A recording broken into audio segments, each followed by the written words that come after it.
When MacArthur's forces waded ashore at Lingayen Gulf in January 1945, most war correspondents called it a return. It was actually something stranger, the largest amphibious operation of the Pacific War, bigger than Normandy in terms of coastline covered. That fact rarely appears in popular histories because the battle that followed was not a tidy island-hopping climax.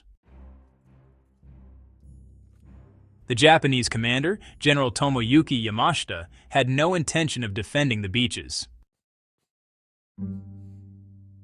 The Japanese learned to add ventilation shafts. The Americans learned to listen for the sound of air moving and, well, seal those too. This cat and mouse produced a grim efficiency. By March of 1945, a single engineer team could neutralize a cave complex in about 45 minutes. Yamashita's own after-action notes, captured in August 1945, admitted that the American adaptation had, quote, eliminated the advantage of terrain entirely. The overlooked consequence: American casualties dropped from 3 per cave to less than 1 per cave in just 6 weeks. That statistic saved lives, but it also changed how the U.S. Army thought about offensive engineering for the next 50 years. The second overlooked decision involved supply. The Villa Verde Trail was a 1-lane dirt track that became the main artery for 5 divisions.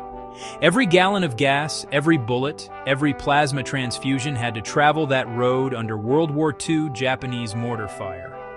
The Japanese knew this. They positioned artillery to hit the trail at its most vulnerable point, a switchback called the zigzag.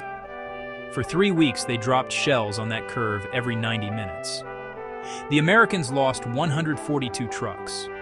But instead of retreating, the U.S. Army engineers cut a second road, then a third, then a fourth. A Japanese officer captured in April reportedly asked his interpreter, "How many roads do they have?" The answer: as many as they need. The fighting itself was not heroic in the cinematic sense. It was, methodical, repetitive, and honestly just exhausting. A single ridge might change hands 4 or 5 times. Each time, the Japanese would withdraw into a cave, and the Americans would burn them out. There was no breakthrough, no single charge that won the day. There were only 184 days of steady, grinding pressure. By June of 1945, Yamashita's forces had been split into pockets so small they could no longer coordinate battalion-level movements. He surrendered on September 3, 1945, just 2 days after the official Japanese capitulation in Tokyo Bay. The cost: over 8,000 Americans killed and nearly 30,000 wounded. Japanese dead: more than 205,000. But it is taught as a model of adaptive engineering. The lesson: the enemy picks the terrain, you pick the tools. Luzon proved that a patient defender with good caves can bleed an attacker dry, but only if the attacker refuses to adapt.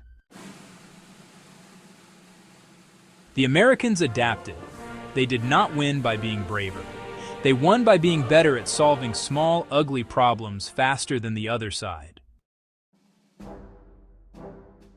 That is not a dramatic lesson, but really, it is the one that kept tens of thousands of American families from receiving telegrams. Subscribe to War Machiner and share this if you value history that goes deeper.